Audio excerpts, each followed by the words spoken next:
Tribuners, Lembaga Pemasyarakatan Militer Lesmas Mil 2 Cimahi atau Lesmas Mil Poncol telah berusia sekira 136 tahun. Lesmas Mil Poncol di Cimahi dibangun oleh pemerintah Belanda sebagai bangunan penjara pengganti yang sudah tak layak dan tak manusiawi di Semarang. Di balik jeruji besi Lesmas Mil Poncol, pernah ada beberapa nama fenomenal yang mendekam, seperti Letkol Untung Syamsuri sebagai Komandan Batalion 1 Cakra Biryawa yang memimpin gerakan 30 September pada tahun 1965. Bagaimana informasi lengkapnya akan disampaikan oleh rekan Hilman Kamaludin dari Tribun Jabar. Silahkan rekan Hilman. Halo, selamat sore Justina dan Tribuners. Kali ini saya akan melaporkan terkait penjara Poncol atau Lesmas Mil Poncol yang ada di Kota Cimahi, tepatnya di Jalan Poncol, Kecamatan Kelurahan Baros, Kecamatan Cimahi Tengah, Kota Cimahi. Nah, kemarin itu ada kunjungan, awalnya ada kunjungan dari Wali Kota Cimahi Ngatiana di sini karena kunjungan tersebut karena penjara Poncol ini sudah dijadikan gedung bersejarah yang cagar budaya seperti itu. Nah, penjara Poncol sendiri merupakan penjara yang sudah berumur sekitar 100 tahun lebih karena dibangun pada tahun 1885 untuk perencanaannya, kemudian dibangun pada 1886. Nah, di dalam penjara Poncol ini saat ini terdapat 70 tahanan militer, diantaranya yang semuanya merupakan anggota TNI yang memiliki masalah dan harus menghadapi hukuman dan menjalani penjara yang rata-rata selama 1 tahun harus mendekam di penjara tersebut. Namun setelah 1 tahun penjara mereka bakal kembali aktif ke satuannya masing-masing seperti itu. Nah, kemudian ada beberapa juga nama-nama fenomenal dari anggota TNI seperti Letkol Untung yang merupakan dedengkot peristiwa G30 SPKI yang sempat mendekam juga di penjara tersebut. Kemudian ada juga Subandrio yang merupakan tokoh yang terlibat dalam G30 SPKI. Kemudian ada juga Edi Sampak ya yang membunuh 4 prajurit di daerah Cianjur.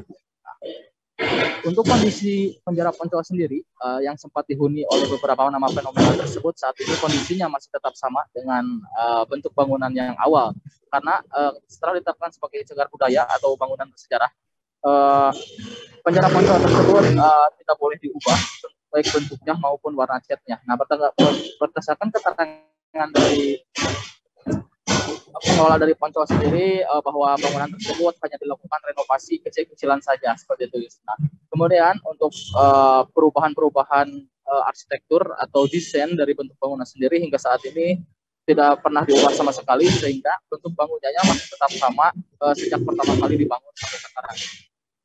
Hal itu bisa diperkuat dengan adanya beberapa foto dari penjara Poncol yang terpajang di ruang tamu dari penjara Poncol sendiri.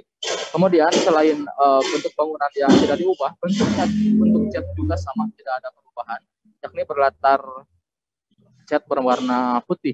Nah, sampai saat ini cat dan warna dari bangunan tersebut masih tetap dipertahankan sehingga tidak ada perubahan sama sekali.